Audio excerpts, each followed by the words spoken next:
Ndugu wananchi, Rais wa Jamhuri ya Muungano wa Tanzania, Mheshimiwa Dr. Samia Suluhu Hassan anapenda kuwatakia wananchi wote heri ya sikukuu ya Uhuru wa Tanzania Bara inayoadhimishwa kila mwaka tarehe 9 Disemba.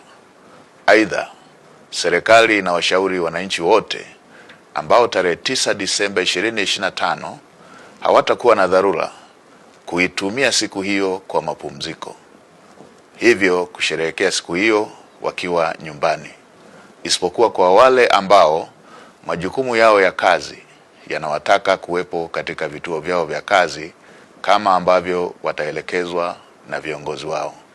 Asanteni na watakia sikukuu njema.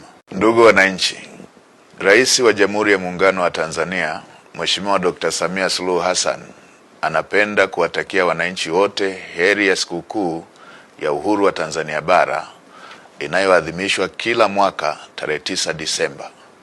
Aidha, serikali inawashauri wananchi wote ambao tarehe 9 Disemba 2025 hawatakuwa na dharura kuitumia siku hiyo kwa mapumziko, hivyo kusherehekea siku hiyo wakiwa nyumbani, isipokuwa kwa wale ambao majukumu yao ya kazi yanawataka kuwepo katika vituo vyao vya kazi kama ambavyo wataelekezwa na viongozi wao.